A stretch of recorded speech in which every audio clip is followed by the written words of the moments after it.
Yes, Bapa, hanya dekat padamu kami tenang Tuhan. Terima kasih Bapa buat anugerah-Mu, buat berkat-Mu buat kami semua anak-anak muda GPD Kasih Persaudaraan. Hari ini, pada siang hari ini Tuhan, kami mau mendengarkan firman-Mu Tuhan.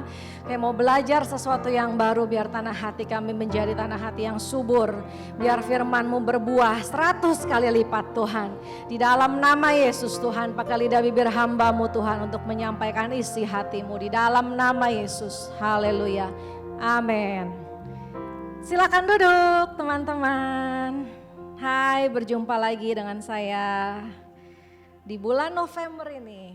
Ini udah bulan kedua dari terakhir di 2021.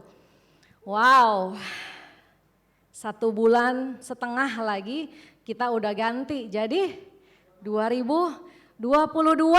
Wow, excited atau sad? Excited atau sad nih, udah mau ganti tahun nih. Kita udah mau Natalan, udah tambah umur yang baru, siapa tahu rezeki yang baru, dapat pasangan hidup, pekerjaan yang baru, pelayanan yang baru, amin. Haleluya. Teman-teman, saya mau share sesuatu pada siang hari ini. Yang tadinya saya nggak tahu saya mau bawa apa ya Tuhan. Seminggu ini seminggu yang luar biasa, melelahkan. Oke, pastikan teman-teman dapat sesuatu yang Tuhan personally wants to tell you something about, oke? Judulnya, aku kasih judul Reset Your Template. Bisa lihat semuanya ya, Reset Your Template. Teman-teman tahu apa itu template? Template itu bahasa gampangnya pola, cetakan, yang sebenarnya 50% sudah dibuat secara genetik. Ini aku kasih gambar yang pertama itu cetakan aromaterapi, gambar paling atas. Itu adalah aromaterapi yang dicetak sesuai yang mau bikin. Bentuknya kayak gitu, itu ada polanya, ada cetakannya.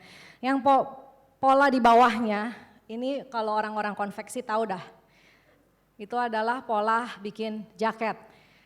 Di rumah banyak potongan karton-karton pola ini dulu karena papa bikin jaket. Itu namanya pola. Tahu ya pola, udah ada bentukan cetakannya dan yang di sebelah ujung itu adalah cetakan favorit kalau kita dapat oleh-oleh. Yaitu tahu cetakan apa di sebelah sini? Coklat. Satu box, coklat, ada yang warna-warni atau bentukannya. Template-nya begini. Cetakan, benar? Cetakan kita itu masing-masing. Secara biologis cetakan kita itu di sidik jari, benar? Waktu kita lahir di puskesmas, di rumah sakit manapun di Indonesia ini, semua langsung dicap jempol jari tangan dan jari kaki malah semuanya. Empat-empatnya di rumah sakit maupun di puskesmas. Itu adalah imprint kita, cetakan secara biologis kita. Makin gede. Contohnya anak aku yang balita aja. Cetakannya itu udah terlihat bahwa dia itu suka semuanya itu bersih, rapi. Dia gak suka pegang yang kotor. Siapa yang ngajarin? Gak ada. Dia mau kalau ada pekerjaan yang harus dia lakukan, dia bisa mengerjakannya dengan perfect. Itu anak aku, itu namanya cetakan dari sononya. Kita tidak bisa mengubah, ya 50% tidak bisa kita ubah.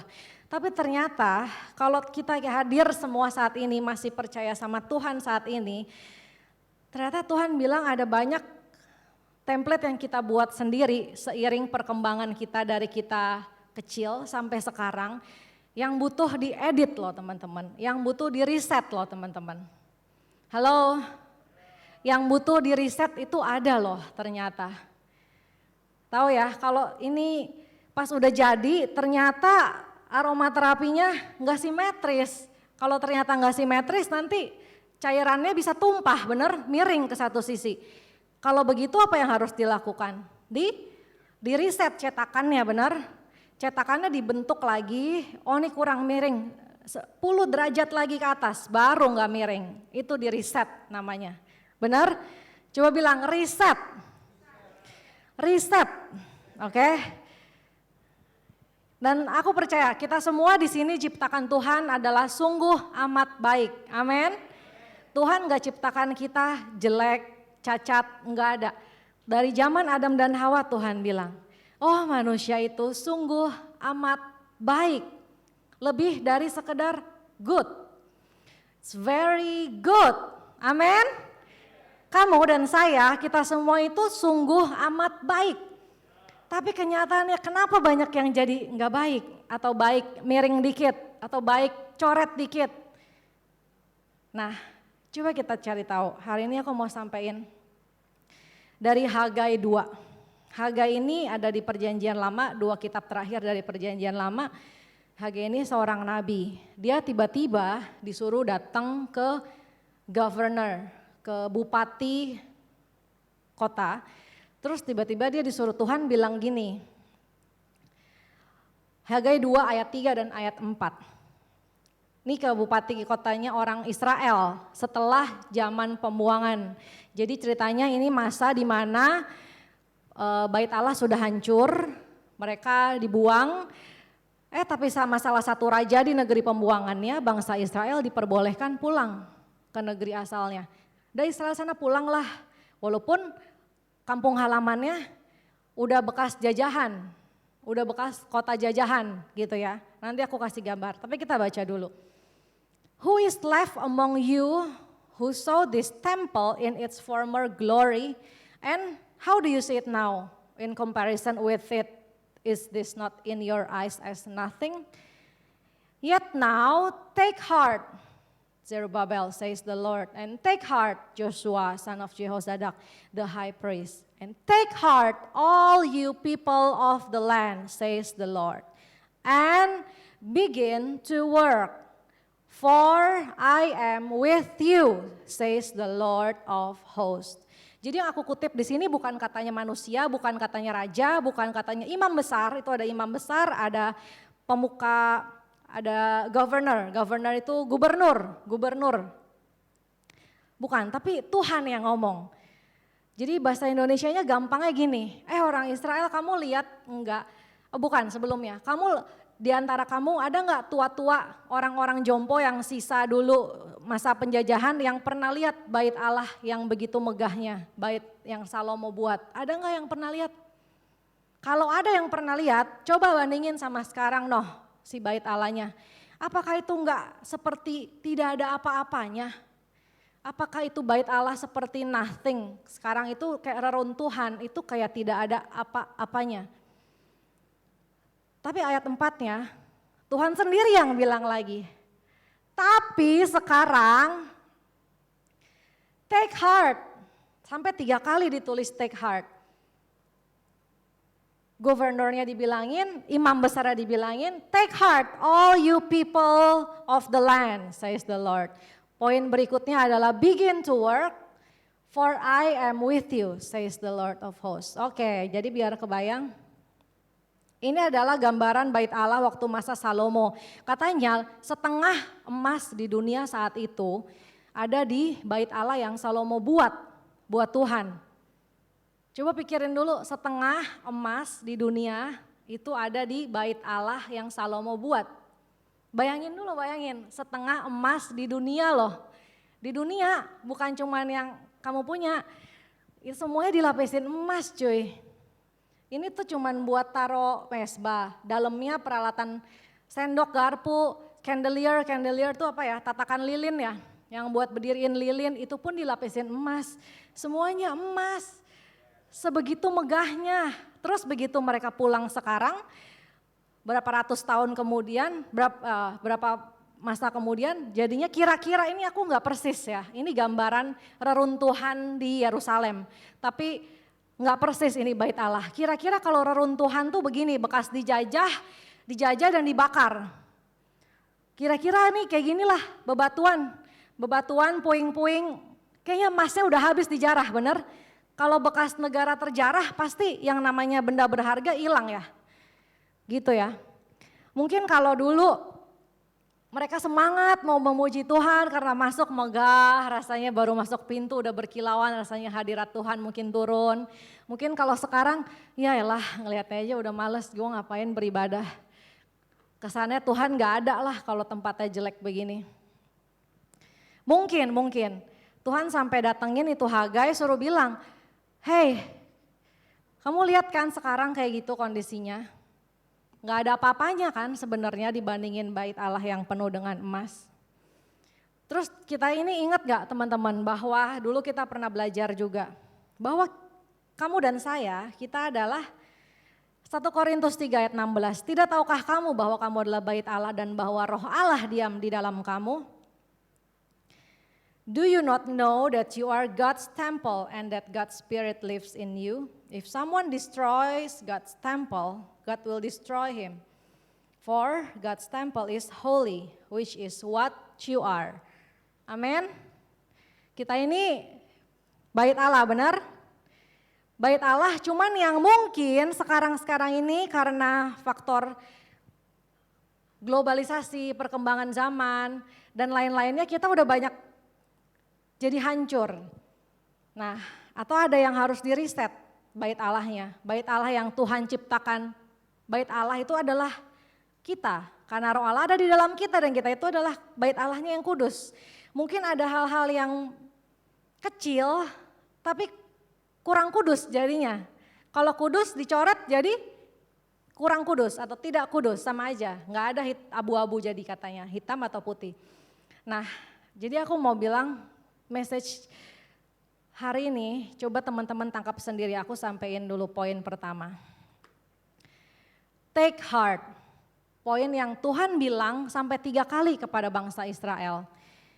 Dulu mungkin sebelum pandemi, mungkin semua anak kalau mau main ke rumah temennya gampang. Mau ngajak orang ke gereja gampang. Ibadah gak usah takut dia sakit atau sehat, rumahnya lagi ada yang sakit atau sehat, nanti kalau gue main ke rumahnya gue nularin dia, dikira gue pembawa virusnya. Kalau sekarang lebih terbatas, benar? Sekarang terbatas, duduk udah agak jauh, tadinya ini bisa diisi semua tengah-tengahnya full, sekarang agak jauh dikit. Masker tetap harus dipakai. Tapi apakah itu mengurangi niat kita untuk datang ke bait Allah, ke tempat Tuhan, menghadap Tuhan? Nah itu teman-teman jawab sendiri. Atau mungkin yang tadinya, oke aku bahas ini dulu. Take heart yang sampai diulang 3 kali. Take heart. Hello, take heart all you citizens of the land. Umatku Israel, take heart aku istilahin apa? Tuhan mau bilang take heart. Lapangkan hatimu, ikhlaskan, ampunilah. Jadi misalnya di sini aku kasih ayat ya, ayatnya tentang mengampuni. Nggak tahu kenapa tapi ini poin yang aku mau sampaikan. Bukan aku diingetin ayat ini. Jadi waktu itu Petrus datang ke Tuhan, Petrus yang masih ngelihat Yesus secara fisik, Petrus muridnya dia waktu itu, Yesus ada masih, kita kan gak datang sama Yesus langsung ya, itu Petrus loh, Petrus lihat Yesus, Petrus tanya, Tuhan sampai berapa kali aku harus mengampuni saudaraku jika ia berbuat salah? 7 kali, 8 kali, 9 kali, 10 kali. Yesus berkata kepadanya, bukan, aku berkata kepadamu, bukan sampai 7 kali, melainkan sampai 70 kali 7 kali. Banyak sekali teman-teman. Jadi hari ini pesannya kalau ada sesuatu yang mengganjal di hati kita, entah itu satu orang spesifik ini, sepupu kita yang ini yang mungkin pernah menyakiti dengan kata-katanya, teman kita yang pernah menyakiti kita dengan sengaja ngebully kita, itu tuh bagian dari yang tidak kudus di dalam bait Allahnya kita. Di dalam baitnya Tuhan, yaitu tubuh kita. Tuhan mau itu di reset. Ayolah lepaskan pengampunan. Take heart. Karena yang di dalam hati itu biasanya yang lebih susah. Makanya langkah pertama itu take heart dulu. Sampai 3 kali disuruh bilang ke orang-orang Israel melalui Hagai. Tuhan disuruh bilang ke umatnya Israel. Take heart, ikhlasin aja. Mungkin dulu sebelum ini ada yang pernah yang menyakiti kita apapun bentuknya. Entah itu orang tua membandingkan kita dengan saudara kita, entah itu tante, om, kakek, nenek, mungkin menyakiti dengan kata-kata atau dengan tangan mungkin tanpa sengaja. Sudahkah kita mengampuni sebenar-benarnya? Karena selama ini gerejanya nggak ada di fisik, kita merasa ya udahlah, udah lewat, anggap aja udah mengampuni. Tuhan, gue nggak ke gereja ini, gue udah berdoa di rumah aja lah. Anggap aja udah selesai, anggap aja gue udah mengampuni. Tapi apakah benar sudah diampuni? Apakah kita sudah benar-benar melapangkan hati kita, mengikhlaskan dan mengampuni? Karena dari zaman Yesus ada di dunia aja mengampuni sampai sesusah itu, sampai Petrus yang adalah murid yang dilambangkan dengan batu karang itu, Petrus yang membuat banyak gereja zaman itu, Petrus saja mempertanyakan emang harus berapa banyak gue ngampunin dia batu banget, harus berapa banyak kali gue maafin lagi, mulai lagi, maafin lagi, ntar dia kesalahan lagi, maafin lagi. Jadi mengampuni mungkin udah jadi hal yang agak sulit. Setelah kita mau melapangkan hati kita, nah ini PR yang harus kita lakukan dengan nyata teman-teman. Begin to work. Tuhan bilang itu batu-batu ada tuh tadi. Batu-batunya ada. Begin to work. Disusun, ayo disusun batunya. Dia lemot ya. Oke. Next aja. Begin to work. Begin to work. Begin to work ini aku bagi. Kalau dari yang pertama tadi aku bagi secara jiwa kita. Pertama kita harus rekonsiliasi teman-teman. Apapun siapapun yang kita mengganjal di dalam hati kita. Kita harus rekonsiliasi. Coba bilang rekonsiliasi. Mungkin sekarang udah lebih bebas, bisa ketemu orangnya, bisa rekonsiliasi sama orangnya. Kita harus minta maaf karena Tuhan gak suka di baitnya itu tidak di-build ulang. Tuhan gak suka kalau baitnya tetap hancur. Tuhan gak suka kalau baitnya Tuhan yang harusnya kudus dan sempurna itu tetap dibiarkan hancur. Seolah-olah kita tutup mata itu hancur. Setelah bertahun-tahun Tuhan sampai datangin Hagai suruh bilang, itu lihat dong. Begin to work, itu ada batu, itu bait Allah tempatnya segitu di situ. Dibangun lagi dong. Halo, mau gak kita merendahkan hati kita? Ayo kita bergerak. Ya deh, mulai lagi hubungan, menjalankan lagi yang harus kita jalanin dari dulu mungkin. Yang ke-pending berapa bulan karena kita pikir udah selesai. Tapi dalam hati kita, Tuhan sering kasih itu orang di depan mata kita lewat saat kita berdoa. Tuhan kasih kita tahu tapi kita pura-pura gak tahu, kita tutup mata kita. Poin kedua, teman-teman kita ini hidup di zaman yang sudah jauh beradaptasi, berglobalisasi. Contohnya zaman dulu yang paling sering aja, cewek itu template-nya tidak bekerja, benar? Cewek template-nya pendidikan gak usah lama-lama, nanti nikah ngurus anak. Itu template zaman dahulu, mungkin 50-100 tahun yang lalu. Tapi sekarang sudah banyak wanita semua berkarir, sudah banyak. Benar? Itu namanya perubahan, itu riset template dari sisi pekerjaan wanita. Atau istilahnya emansipasi wanita. Benar? Itu riset template dari sisi itu. Apakah itu salah? Tidak. Apakah itu baik? Baik. Benar? Buktinya banyak wanita-wanita yang bisa berhasil, bisa jadi berkat buat Tuhan, buat keluarganya karena dia berpendidikan dan bekerja. Itu adalah efek jangka panjang dari riset template. Benar ya? Nah, yang kita harus tahu bahwa saat ini kalau gedung-gedung itu udah nggak terlalu laku gitu. Gedung sekolah aja udah berapa lama dia nggak berfungsi, bener gak? Semua yang bisa WFH.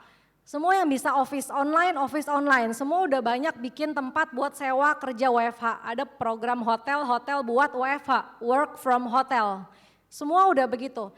Aku coba cari apa sih skills yang dibutuhkan di masa-masa depan 2022 ke belakang post COVID. Bukan post pandemi. Oh ya, sebagai pengetahuan di rumah sakit saya COVID-nya sudah 0, tidak ada pasien COVID. Wow, puji Tuhan, semoga 0 terus. Jadi siap-siap, ini adalah bentuk work kita. Teman-teman ini masih akan bekerja di tahun-tahun depan bukan? 2022, 23, 24, 25 dan seterusnya, benar? Coba berpikir, ini bahasanya bahasa yang saya tidak paham sebenarnya.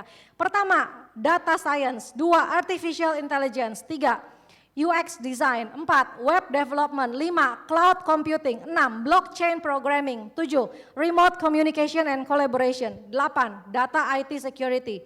9, stress management. 10, innovation management.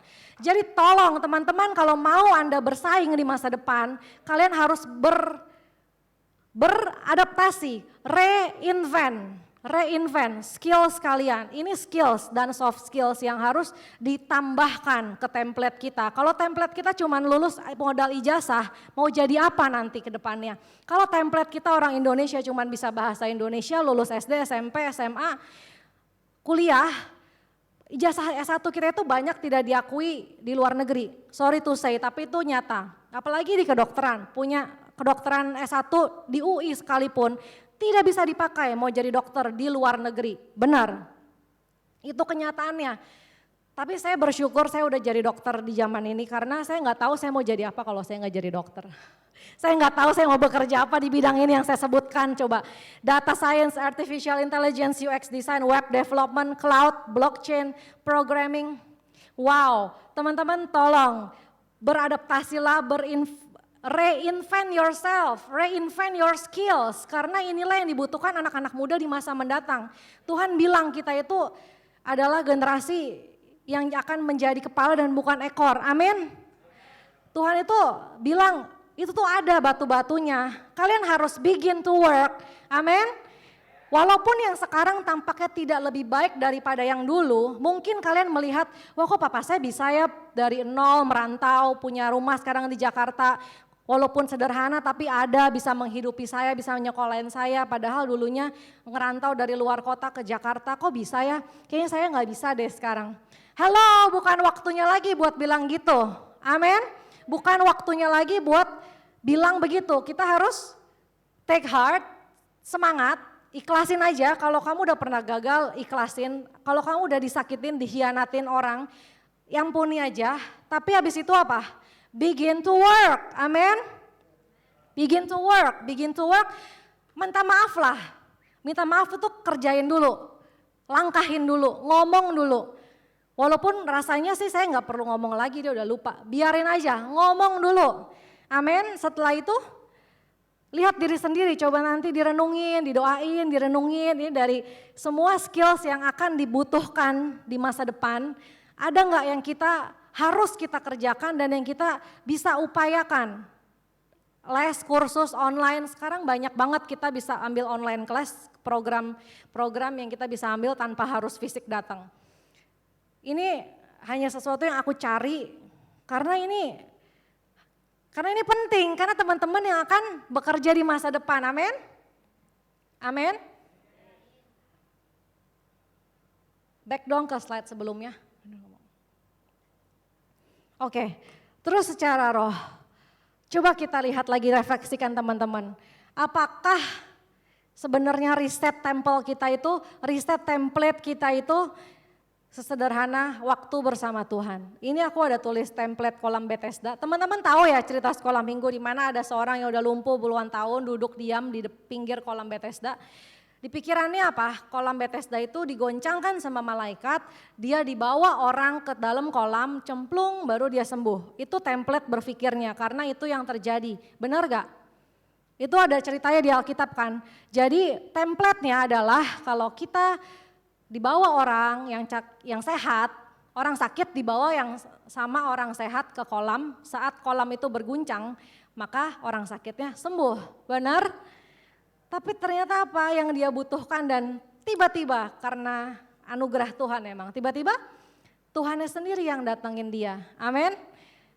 Jangan-jangan yang kalian butuhkan, yang kita butuhkan untuk meriset template kita, untuk membangun kembali bait Allah kita, itu hanya, ayo ingetin lagi baca Alkitab saat teduhnya. Ayo menyembah Tuhan. Ini berjalan bersama-sama teman-teman. Tubuh, jiwa, roh kita harus sehat bersama-sama, benar?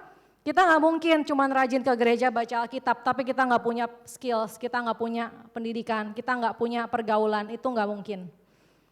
Itu gak mungkin ya, aku berani bilang itu gak mungkin. Apalagi kalau kita pintar dan kita bisa punya skills tapi kita tidak percaya Tuhan. Kita tidak menganggap Tuhan itu ada. Sebenarnya tren dan template dunia saat ini tuh kayak gitu. Agama itu ya agama Kristen, tapi percaya sama Tuhan atau enggak, gue cuma percaya ada Tuhan, ada surga, ada neraka, titik. Tapi selama gue belum harus mati, belum harus masuk surga atau masuk neraka, itu hidup gue. Itu sebenarnya template kalau kita lihat orang-orang pada zaman sekarang. Sekarang ini yang dikejar itu semua yang kelihatan mata. Kalau bisa dibilang kejarlah dahulu kerajaan Allah, maka semuanya akan ditambahkan kepadamu. Template di dunia saat ini yang kelihatan apa yang kita bisa lihat? Kejarlah semua yang dunia tawarkan. Nanti Tuhan pasti akan ngikutin kamu dari belakang. Abang begitu? Enggak kan? Tuhan bilang Matius 5 ayat 33 apa? Carilah dahulu kerajaan Allah, maka semuanya akan ditambahkan kepadamu. Amin. Amin. Next. Slide-nya, next. Terus tenang, Tuhan tahu kita itu tidak sekuat itu kadang-kadang. Tuhan pun menangis, ada ayatnya, Yesus menangis. Tuhan menjadi manusia supaya Tuhan tahu manusia bisa nangis, bisa sedih, bisa susah, bisa marah. Kita juga bisa kayak gitu, tapi Tuhan gak berhenti sampai suruh kita kerja doang. Tuhan gak berhenti sampai suruh kita berusaha doang. Tuhan tetap bilang, for I am with you, amin. For I am with you, itu Tuhan yang bilang. Terus saya mau mencari ayat yang bunyinya, Tuhan tidak pernah meninggalkan engkau dan Dia tidak akan meninggalkan engkau. Ini ada di Ibrani 13 ayat 5. Tapi ternyata ayat itu tidak berdiri begitu saja, itu hanya bagian B-nya. Itu satu ayat bunyinya begini, Ibrani 13 ayat 5, Hebrews 13 verse 5. Your conduct must be free from the love of money, and you must be content with what you have. For he has said, I will never leave you and I will never abandon you. Amin. Teman-teman harus tahu konteksnya ya, setiap ayat ada konteksnya, benar? Dan di ayat ini ayat yang bersama bunyinya sebenarnya. Aku ada bersamamu, aku tidak akan meninggalkan engkau. Tapi ternyata di perjanjian baru pun yang kita sekarang hidupi, setelah Yesus mati di kayu salib pun Tuhan ternyata bilang, hei asal hatimu jangan cintakan uang. Teman-teman gak ada yang terlalu cepat, maksudnya apa ya, berbicara tentang uang dan cinta uang tidak ada yang terlalu dini. Dari anak sekecil mungkin kita harus tahu bahwa jangan sampai sih mulai anak kecil itu dia udah cinta uang. Ngerti ya maksud aku? Aku mau bilang walaupun kalian ada yang belum bekerja, walaupun teman-teman di sini ada yang belum masuk ke dunia kerja, teman-teman tetap harus punya mental yang benar yang Tuhan suruh. Jangan sampai hatimu cinta akan uang karena template money oriented itu ada di mana-mana. Ada di mana-mana dengan segenggaman handphone aja. Sekarang semua orang kalau waktu itu suami saya nggak bawa handphone nggak bisa masuk sini loh, pulang lagi. So irony ya. Sekarang semuanya hanya segenggaman gadget, bener? Nggak bawa dompet nggak masalah, bawa handphone bisa, bener gak? Dan di handphone ada semuanya. Dan kalau sekarang trennya itu semuanya live ya, orang jualan live ya, orang jualan live, IG live, semuanya live lah. Jadi gimana itu nggak makin banyak mempengaruhi otak kita gitu. Semuanya itu kesannya the more you have, the more powerful you are. Ngerti ya maksudnya makin banyak kita punya uang kesannya kita bisa membeli semuanya gitu. Which is nggak 100% salah. Itu tidak 100% salah teman-teman. Saya percaya Tuhan selalu mau anak-anaknya diberkati, amin. Tuhan bilang mintalah maka akan diberikan. Tuhan gak akan kasih batu kalau kita minta roti, amin. Tapi Tuhan bilang hatinya jangan cinta sama uangnya, amin. Karena ini bertolak belakang. Kalau kamu mau aku membuktikan aku tidak akan meninggalkan kau, kamu harus punya dulu hati yang gak cinta akan uang. Ini ayat ini loh, ini satu ayat yang tidak terpisahkan. Dan aku juga baru tahu ayat ini ternyata satu ayatnya utuhnya begitu. Yang aku tahu selama ini cuma sepenggal belakangnya. Aku tidak akan meninggalkan kau dan aku tidak akan abandon you. Aku tidak akan, sekali-kali aku tidak akan meninggalkan. Kok aku kira cuman itu doang ayatnya. Ternyata satu ayat itu bunyinya begitu. Your conduct must be free from the love of money. And you must be content with what you have. Tahu nggak apa artinya? Cukupkanlah dirimu dengan apa yang ada. Kontenlah dengan apa yang kamu punya. Sambil melakukan dari step 1 tadi. Step 1-nya apa dulu? Take heart dulu, beresin hatinya dulu. Work, begin to work. Udah, Tuhan akan jagain kita. Asal kita nggak cinta sama uang, nggak cinta sama apa yang kita kejar. Tuhan pasti memberkati kita kok. Amin. Amin. Sekedar sharing aja dulu, saya kuliah kan ngekos terus ya. Ngekos itu 7 tahun, tapi pas kuliah itu kan belum kerja ya. Saya nggak bisa kuliah sambil kerja, nggak bisa di kedokteran. Jadi waktu kuliah cuma dibayarin uang kosan dibayarin tahunan udah. Jadi buat tempat tinggal aman lah pokoknya. Terus satu bulan dikirimin. Jadi waktu itu pokoknya orang tua udah susah banget lah nggak susah banget sih, maksudnya orang tua udah nggak kerja dua-duanya. Jadi aku kuliah itu ada berkat dari om aku, my uncle. Pokoknya mami yang mau ngasih duit 1 juta 1 bulan, ya udah, aku harus cukupkan diriku dengan 1 juta 1 bulan, termasuk makan dan laundry dan jajan, gitu. Tapi aku cuman mau bilang, di setiap itu 1 juta 1 bulan. Terus aku koas pindah ke Bandung. Jadi dulu sebelum koas itu kuliah 3,5 tahun itu di desa, which is biaya hidup lebih murah. Pindah ke Bandung, which is godaan lebih banyak. Bisa nonton bioskop tiap minggu loh, bisa ngafe, bisa ke restoran, itu godaan, benar? Itu berbicara soal memanage duit. Itu duitnya tetap sama, modalnya cuma 1 juta 1 bulan. Sampai aku lulus 1 juta 1 bulan, terserah lo mau apain. Pokoknya uang kosan dibayarin per tahun, selesai. Jadi apa yang aku kerjakan di zaman itu? Di zaman itu aku nggak pernah pusingin itu. Yang pasti aku selalu, maksudnya kalau take heart itu aku selalu ikhlasin. Temen aku ada yang dapat udah 1 bulan 2,5 juta buat jajan, 2,5 juta loh buat jajan. Dia masih bisa minta lagi, nggak apa-apa lah ntar gue tinggal minta lagi sama bokap gue. Oke, mewah ya. Tapi aku nggak pernah bersungut-sungut loh hati aku, bener. Hati aku nggak pernah bersungut-sungut, ya udah santai aja. Aku cari tambahan guys, aku translate, aku jagaan orang. Semuanya dapat duit, semuanya aku kerjakan karena aku berpikir what can I do ya. Gitu. Kalau aku mau jajan, kalau aku mau nabung, kalau aku mau nonton, aku mau makan di restoran, aku harus cari duit. Gitu. Dan itu aku nggak bilang ke orang tua aku. Yang penting kuliahnya jalan terus kan. Semuanya baik, semuanya langsung beres. Terus habis selesai kuliah jadi dokter, internship nggak dibayarin orang tua, dibayarin cuma buat tempat tinggal lagi, tempat tinggal dibayarin tahunan.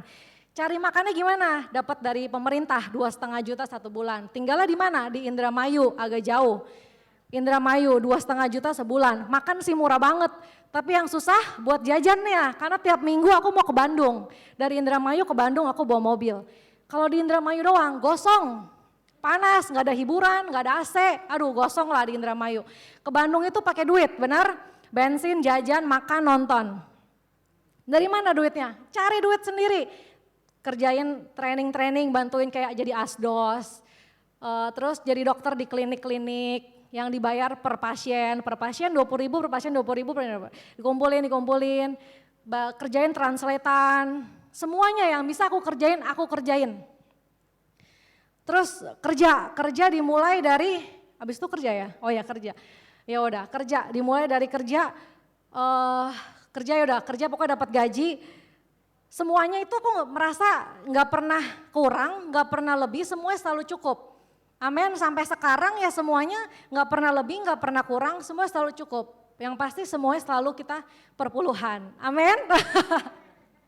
Jadi aku mau bilang gitu teman-teman, hatinya itu jangan kesel, jangan iri, jangan banding-bandingin sama orang lain. Take heart tuh begitu loh maksudnya, take heart. Hatimu itu dijaga sendiri. Take heart, your heart you know it. Gitu ya. Kalau aku dulu kerjanya cuman bersungut-sungut, atau aku protes sama Tuhan ya, gak tahu, mungkin aku gak kepikir aku bisa kerja sampingan apa. Karena aku udah keburu kesel. Ayo pemusik kita maju ke depan, kita mau akhiri ibadah kita. Oke, jadi Tuhan bilang, take heart, apapun yang dulu pernah kamu rajin banget loh ibadahnya. Sekarang kok jadi gak mau ibadah lagi mentang-mentang habis COVID. Tapi mau jalan-jalan ke mall. Banyak gak teman-temannya berani jalan ke mall? Berani. Suruh datang ke gereja gak mau. Haleluya. Sedih loh Tuhan lihatnya. Walaupun itu tinggal sisa puing-puing yang ada sekarang. Mungkin sekarang banyak yang hancur, entah itu karena dosa, entah itu karena belum mengampuni orang, entah itu karena hubungan sama orang tua belum bener. Ayo take heart, ikhlasin, kumpulin niat, rekonsiliasi, kerjakan. Kursus, belum dapat kerjaan. Kursus yang banyak, apa yang bisa dikerjain, cari. Online course, semuanya yang bisa kalian tambahkan, ilmu kalian, soft skill, hard skill. Kalau dulu tukang AC bisa hidup, sekarang belum tentu tukang AC doang bisa hidup. Saya bukan menyepelekan pekerjaan, tapi banyak om saya itu dulu tukang AC, merantau dari Jawa ke Jakarta. Bisa punya rumah di Jakarta, tukang AC loh, benar-benar tukang AC. Yang sekarang kalau sekali bersihin bayar cuma 50.000. Kalau dulu sampai sekarang kerjanya tetap tukang AC doang. Apakah di zaman sekarang dia bisa hidup? Aku rasa enggak. Gitu. Jadi kita harus reinvent yourself, reset your template. Apa yang harus ditambahkan? Apa yang harus dibenerin? Apa yang bengkok yang harus dilurusin? Tanya Tuhannya kita sendiri. Tuhan mau kita sempurna, kita kudus karena kita adalah bait Allah yang kudus. Amin. Nggak usah takut, for I am with you, says the Lord of hosts. Mari kita bangkit berdiri teman-teman.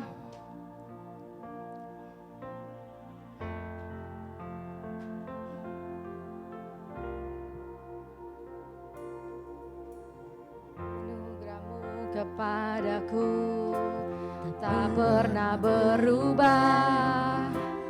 Perbuatanmu terlukiskan di dalam hatiku, tercengangku dibuatmu, kagum padamu.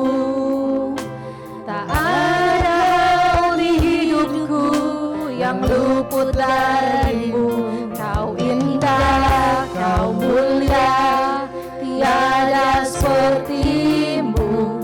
Ku ingin hidupku menyenangkanmu.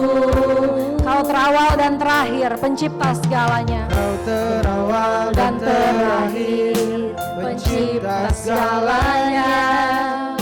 Seluruh bintang pun bersinar oleh ucapanmu.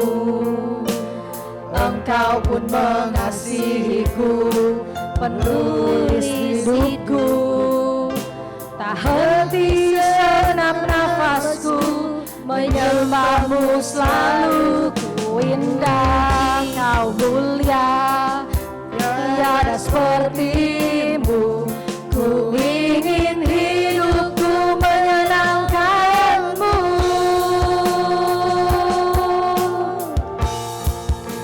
Segala puji, segala hormat, segenap hatiku menyembahmu. Terimalah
kami menyenangkan-Mu Tuhan. Biar kami jadi persembahan yang mulia, yang kudus Bapa, di bait suci-Mu Tuhan. Biar kami mau berbesar hati Tuhan, mau mengampuni Tuhan, mau mengikhlaskan Bapa. Biar kami mau bekerja, begin to work Tuhan. Karena kami tahu Engkau yang selalu menyertai kami Tuhan. Segala puji, segala hormat, segenap hatiku menyembah-Mu. Terimalah segenap hidupku sebagai persembahan. Segala pujian, segala hormat bagimu, segala puji, segala hormat, segenap hatiku menyembah-Mu. Terimalah segenap hidupku sebagai persembahan yang hidup.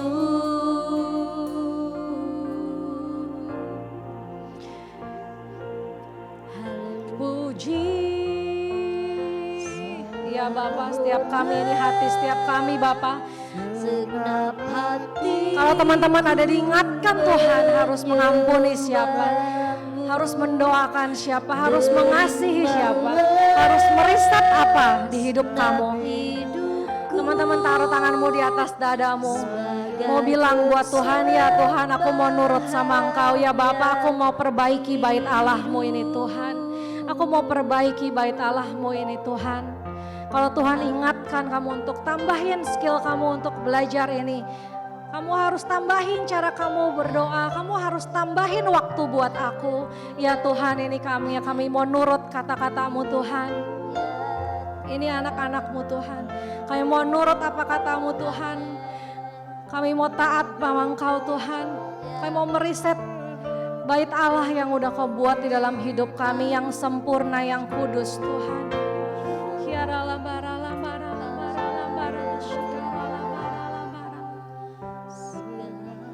Segala puji, segala hormat,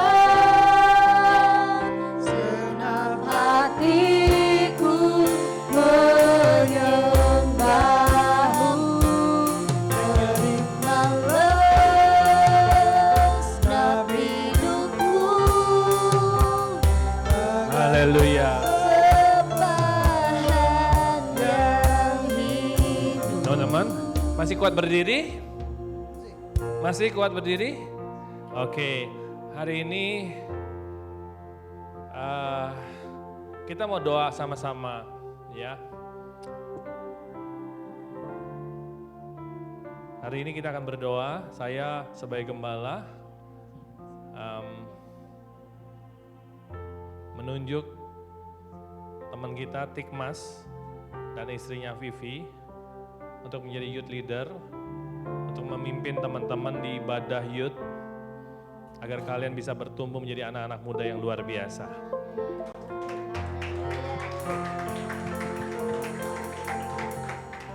Mungkin kalian akan tanya, lu kok ini siapa? Ya siapa, kayaknya nggak pernah denger ya.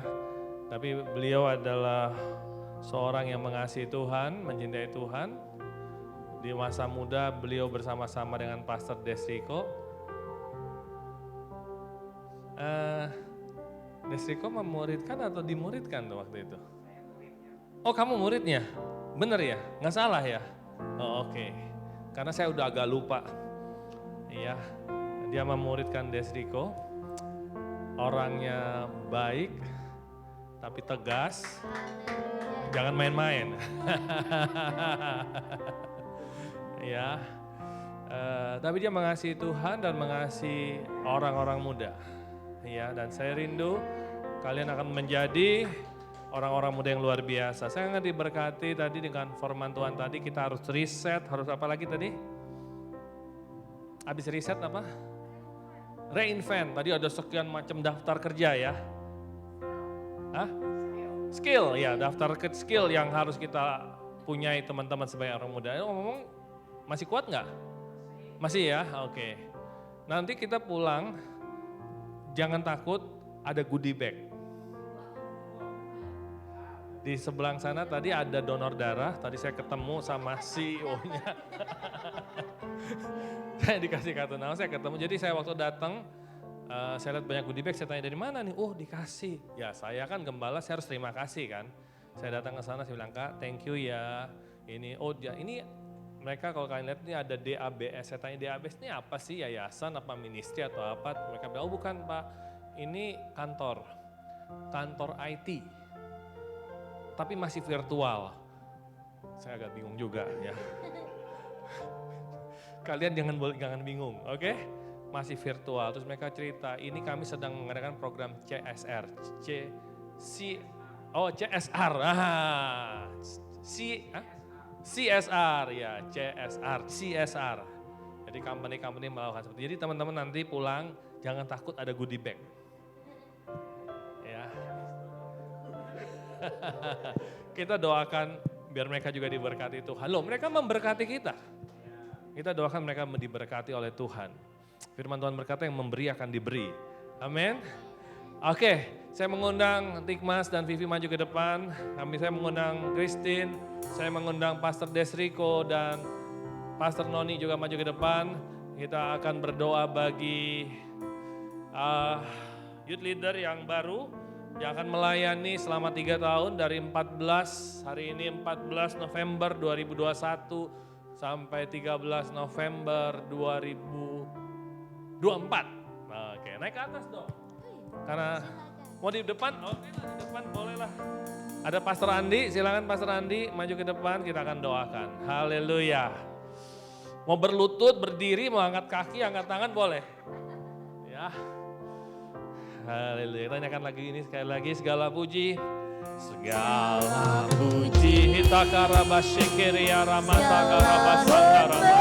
Hitikiriya ramasyakara mata karabashikiriya ramata. Haleluya, haleluya, haleluya. Amin, amin, amin, amin, amin, amin, amin, amin. Sebagai persembahan. Sekali lagi, haleluya. Segala puji, segala hormat, segenap hatiku menyembahmu. Amin, amin, amin, amin, amin. Haleluya. Sebagai persembahan Ya. yang hidup. Haleluya, haleluya, haleluya. Terima kasih Bapak di surga. Sore hari kami berdoa untuk Tikmas dan Vivi. Turunlah kiranya pengurapan dari tempat yang maha tinggi. Berikan hatimu ya Tuhan, hati yang mengasihi jiwa-jiwa. Secara khusus hati yang mengasihi generasi, hati yang mengasihi orang-orang muda Tuhan. Kerinduan untuk melihat orang-orang muda yang dipakai oleh Tuhan, yang mengasihi Tuhan, yang mencintai Tuhan, yang taat kepada Tuhan dan yang maksimal hidupnya Tuhan. Kerinduan untuk melihat orang-orang muda yang diselamatkan dari lumpur dosa Tuhan dan menerima Yesus sebagai Tuhan dan Juru Selamat dan hidup mereka diubahkan Tuhan. Kerinduan yang dahsyat yang Tuhan berikan dalam hidup mereka untuk melihat bahwa Tuhan akan memakai setiap orang-orang muda sesuai dengan kehendak Tuhan yang sempurna. Ada destiny ilahi, ada rencana Allah yang luar biasa di dalam hidup setiap orang-orang muda. Seperti Tuhan sudah memiliki rencana yang luar biasa dalam hidup mereka. Tikmas dan Vivi, demikian juga mereka bisa memandang, melihat seperti Tuhan melihat, merasakan seperti Tuhan merasakan Tuhan. Di dalam nama Yesus, dan segala kemuliaan hanya kami kembalikan kepadamu ya Tuhan. Terima kasih Tuhan, terima kasih Tuhan. Terima kasih Tuhan. Sore hari ini kami melantik Tikmas dan Vivi Tuhan. Di dalam nama Allah Bapa, di dalam nama Allah Anak, di dalam nama Allah, di dalam nama Tuhan Allah Roh Kudus, di dalam nama Tuhan Yesus Kristus, menjadi youth leader, menjadi youth pastor di GPD Kasih Persaudaraan yang diurapi oleh Tuhan, yang diberkati oleh Tuhan, yang dipakai oleh Tuhan dengan dahsyat di dalam nama Yesus. Setiap talenta karunia mereka bertumbuh berkembang dengan luar biasa untuk hormat kemuliaan Tuhan. Tuhan akan memberikan hikmat-Mu Tuhan. Tuhan akan memberikan hikmat dari tempat yang maha tinggi. Tuhan akan memberikan pengurapan dari tempat yang maha tinggi. Tuhan akan memberikan hati seorang gembala dalam hidup mereka. Sama seperti Yesus yang mengasihi umat-umat Tuhan. Yang mencintai umat-umat Tuhan. Dan Tuhan perlengkapi dengan otoritas dari tempat yang maha tinggi. Terima kasih Tuhan, terima kasih. Di dalam nama Yesus yang berdoa dan Tuhan memberkati setiap umat-umat-Mu Tuhan. Setiap orang-orang yang muda yang ada dipakai oleh Tuhan dengan luar biasa. Yang sekolah diberkati oleh Tuhan, yang kerja diberkati oleh Tuhan, yang kuliah diberkati oleh Tuhan. Untuk kemuliaan nama-Mu ya Tuhan. Terima kasih Tuhan, terima kasih. Dan sore hari ini Bapa, anugerahkanlah berkat yang terbaik daripada-Mu Bapa. Kasih sayang dan anak-Mu yang tunggal Yesus Kristus, tak persekutuan dari Allah Roh Kudus. Menyertai hidup setiap umat-umat-Mu. Mulai sore hari sampai Maranatha, Tuhan Yesus datang kembali di awan-awan yang permai. Dalam nama Yesus yang berdoa, kita semua yang mengasihi Tuhan sama-sama katakan, amin. Tuhan Yesus memberkati, selamat melayani, selamat melayani. Terima kasih untuk pelayanannya. Ya, Tuhan memberkati Bapak Ibu Saudara. Happy Sunday.